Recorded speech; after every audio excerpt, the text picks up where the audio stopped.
Saludos chicos y vamos a continuar ahora hablando específicamente de lo que son los equilibrios ácidos y bases.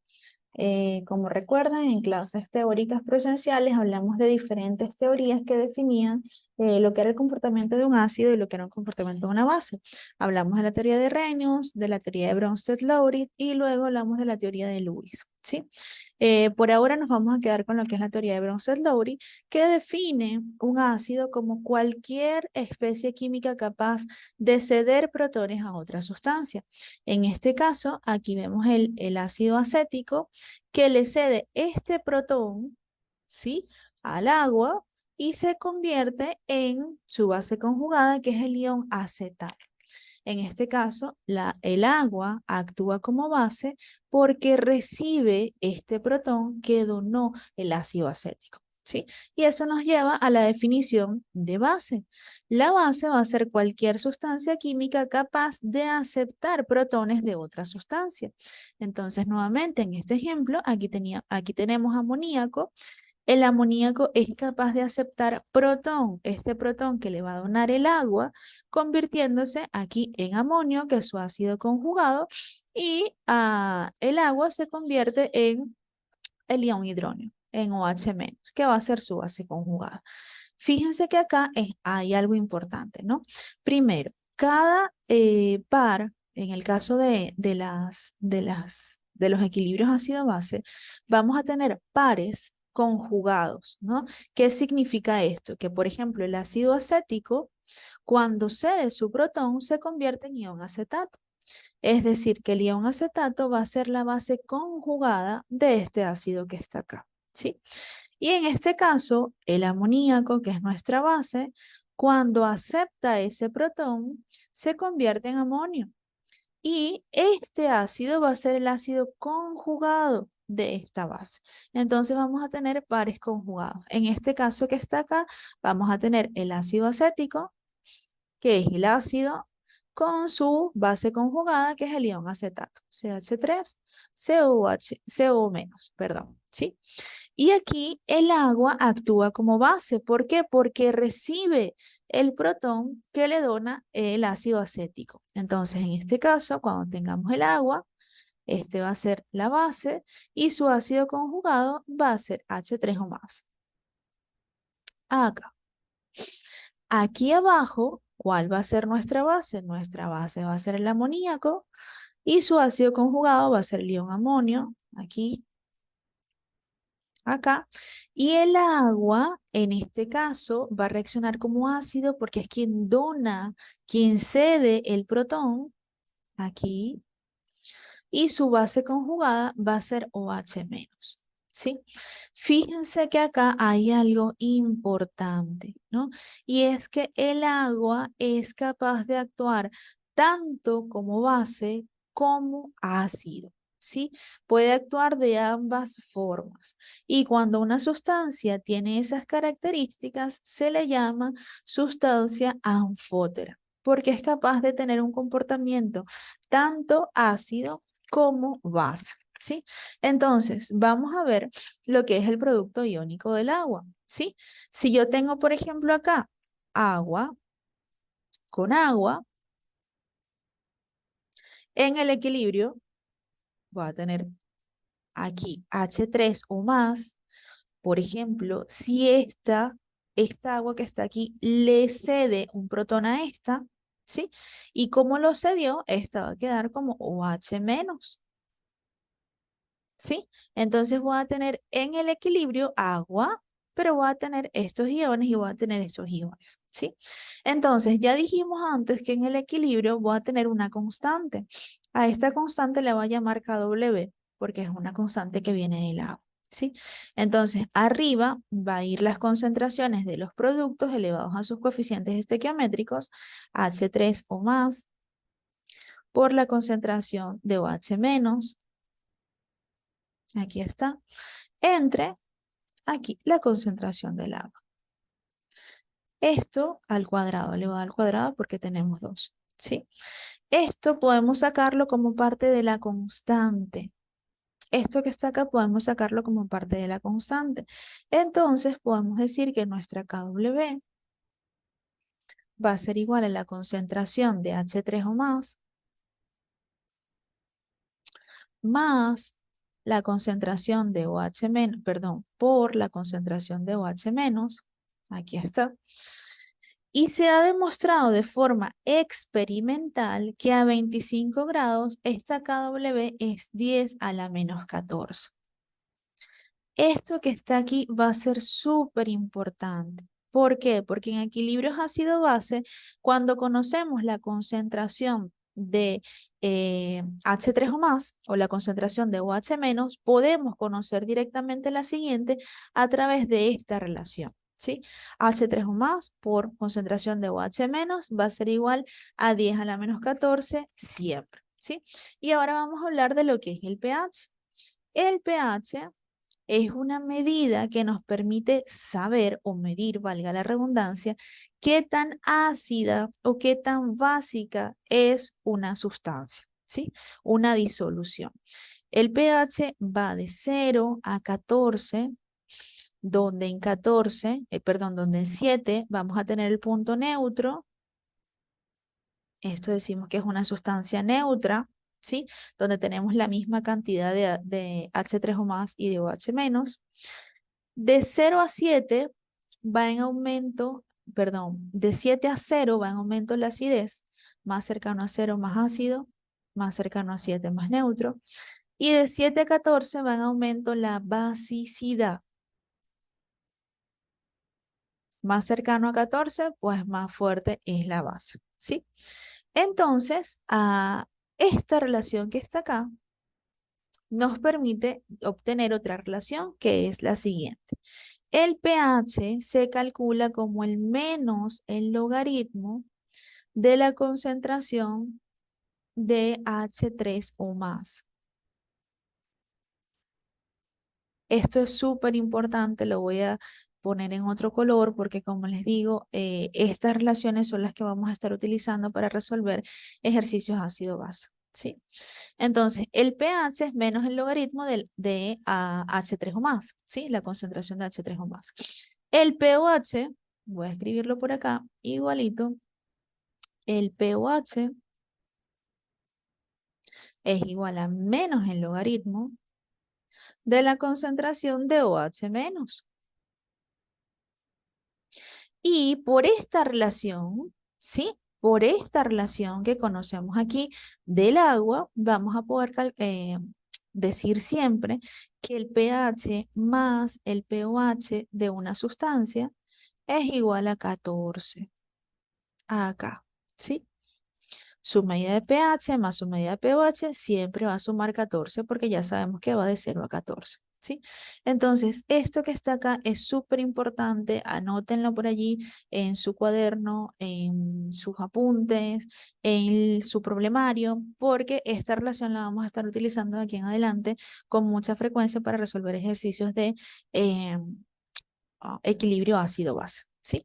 Vamos entonces a pasar con el siguiente tema. Acá. Vamos a hablar de la fuerza relativa de los ácidos y de las bases. ¿Por qué? Porque hay algunos ácidos más fuertes que otros, ¿no? ¿A qué me refiero con más fuertes que otros? Si hablamos de la escala de pH, que ya definimos antes, ¿sí? Que van a tener un pH más bajo, perdón, aquí, van a tener un pH más bajo. Mientras más bajo sea el pH, más fuerte es el ácido. Y vamos a tener bases que van a tener pHs muy altos, ¿sí? Mientras más alto sea el pH, más fuerte es la base. Pero entonces, ¿cómo es eso? ¿Cómo sé cuándo un ácido es más fuerte que el otro? Primero vamos a hablar de que esta fuerza es relativa. ¿Por qué? Porque cuando hablamos de la fuerza de un ácido o la fuerza de una base, un ácido, por ejemplo, hablamos de la facilidad que tenga ese ácido de donar protones, ¿sí? Entonces, siempre va a depender de a quién se le done, ¿sí? Por ejemplo, en el caso del agua, vamos a ver que el agua se comporta como ácido o como base en función a con quién reaccione, ¿sí? Entonces, lo mismo sucede con el resto de las sustancias. Entonces, ¿cuándo vamos a tener o cómo vamos a hacer esa comparación de ácidos y bases fuertes? Sencillo, porque siempre lo vamos a comparar con la misma sustancia. Vamos a comparar todos estos ácidos con el agua y vamos a ver cómo es su comportamiento. Si los comparamos siempre contra un mismo estándar, que es el agua, vamos a tener que hay algunos que son más fuertes que otros, ¿sí? Entonces, al compararlo siempre con la misma sustancia, vamos a poder decir quién es más fuerte. Entonces, ¿cuándo se considera un ácido fuerte? Un ácido fuerte es aquel que reacciona completamente, ¿sí? Vamos a poner aquí en azulito y vamos a poner, por ejemplo, el ácido clorhídrico. El ácido clorhídrico, cuando reacciona con agua, se disocia completamente para formar ion cloruro y H3O más. Eso significa que si inicialmente yo tengo una concentración 0,1 molar de ácido clorhídrico, aquí en el equilibrio voy a tener 0,1 molar de ion cloruro y 0,1 molar de H3O más. Entonces, como ya nosotros sabemos que el pH es igual al menos el logaritmo de la concentración de H3O más, voy a poder calcular rápidamente el pH de esa solución, ¿sí? ¿Por qué? Porque ya conozco esta concentración. Entonces, en los ácidos fuertes asumimos que reacciona completamente, por lo que esta concentración va a ser igual a la concentración final de los productos, ¿sí? Un ácido débil, por el contrario, es un ácido que reacciona parcialmente. Voy a utilizar como ejemplo CH3, COOH, que es el ácido acético,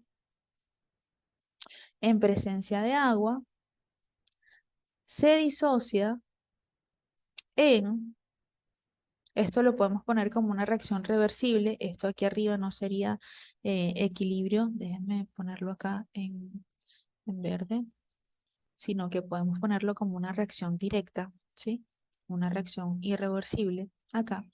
Sin embargo, en el caso del ion, del ácido acético, vamos a tener disociación en ion acetato, CH3CO- más H3O más, ¿sí? Y como decimos que reacciona parcialmente, es decir, que en el equilibrio voy a tener concentración de este, concentración de este, concentración de este y concentración de este, vamos a trabajar con una constante. Ya en este caso no la vamos a llamar constante de equilibrio, sino que la vamos a llamar directamente constante de acidez, porque se está tratando de un ácido, ¿sí? Sin embargo, la expresión es exactamente la misma. K sub A, o la constante de acidez, en este caso, sería igual a la concentración del ion acetato, CH3CO-, igual en este caso aplica lo de elevarlo a sus coeficientes estequiométricos, ¿sí? Aquí no pongo potencia porque todos tienen coeficiente estequiométrico 1. Entonces, concentración de ion acetato por concentración de H3O más entre la concentración de CH3COOH, ácido acético,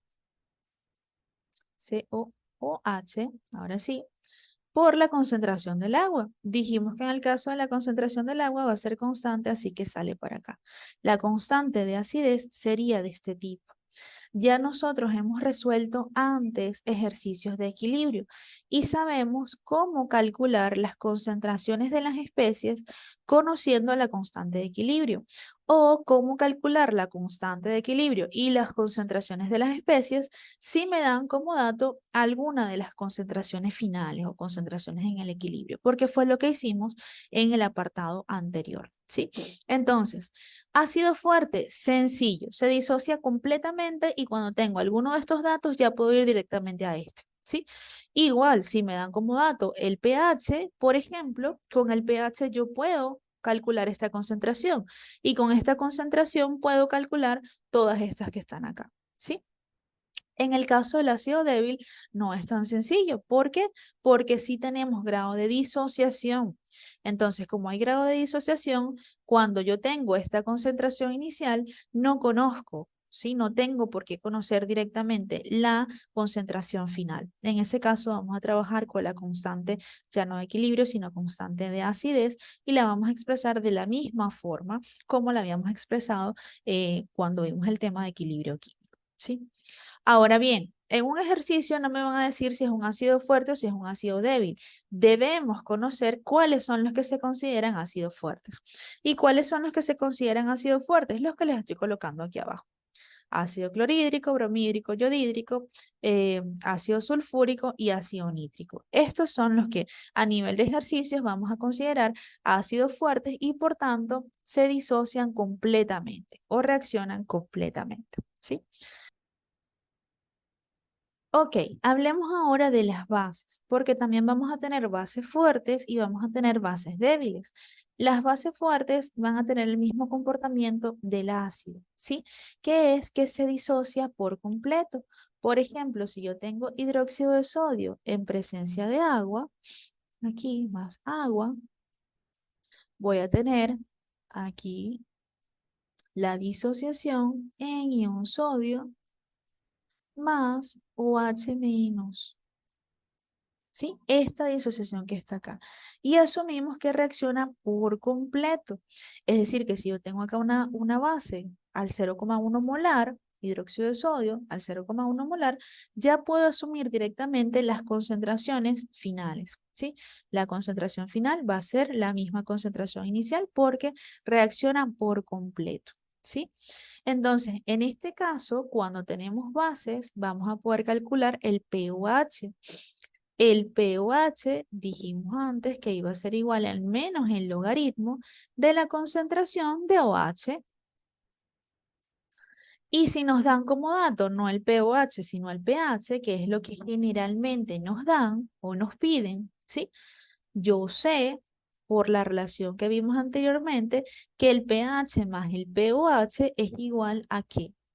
Igual a 14, ¿sí? Entonces, ¿cómo resuelvo este tipo de ejercicios? Ya nos vamos a ir a resolver, pero para que tengan una idea de que funciona exactamente igual a lo que vimos en el tema anterior de equilibrio químico. Si conozco pH, con esta relación puedo calcular pOH. Y si conozco el pOH, yo puedo calcular la concentración de OH menos. Y si tengo la concentración de OH menos, ya yo tengo concentraciones en el equilibrio, porque sé que esto reacciona por completo, ¿sí? Ahora bien, en el caso de bases débiles, igual que vimos como en el caso de ácidos débiles, reaccionan parcialmente. Es decir, que no todo el amoníaco que yo tengo acá, si yo tengo aquí amoníaco más agua, aquí ah, voy a tener acá equilibrio y voy a tener aquí amonio más OH menos. Ahí está. Y voy a tener concentración de todas las especies, porque dijimos que esto reacciona de forma parcial. Vamos a tener un grado de disociación, ¿sí? Entonces, ¿qué vamos a hacer? Vamos a trabajar con la constante, lo que nos permite relacionar eh, la concentración de los productos y la concentración de los reactivos. En este caso no la vamos a llamar K solita ni K sub A, sino que la vamos a llamar K sub B, porque va a ser la constante de basicidad, ¿sí? ¿Y cómo la vamos a expresar? De la misma forma que hemos venido expresando las constantes de equilibrio anteriores. Concentración de NH4 por la concentración de OH menos entre la concentración de NH3. Ya dijimos que la del agua no la colocamos porque se asume que puede formar parte de la constante, ¿sí? Entonces, K sub B va a ser igual a esto que está acá. NH4 por OH menos, concentraciones entre la concentración de NH3, ¿sí? ¿Cuáles son las bases fuertes? Porque nuevamente tenemos que conocerlas, ¿sí? No nos van a decir en el ejercicio si la base es fuerte o si la base es débil. Las bases fuertes van a ser los hidróxidos del grupo 1 y grupo 2 de la tabla periódica. En el caso del grupo 1 vamos a tener litio, sodio, potasio, rubidio, cesio y francio. Y en el caso del grupo 2, berilio, magnesio, calcio, estroncio, bario y radio. ¿Sí? Esas son las bases de esos compuestos, son los que van a ser considerados bases fuertes. Entonces, ahora sí, ya he explicado cómo vamos a resolver los ejercicios de ácidos y bases, vamos ahora sí a pasar a resolver ejercicios y hacer ejemplos de forma numérica.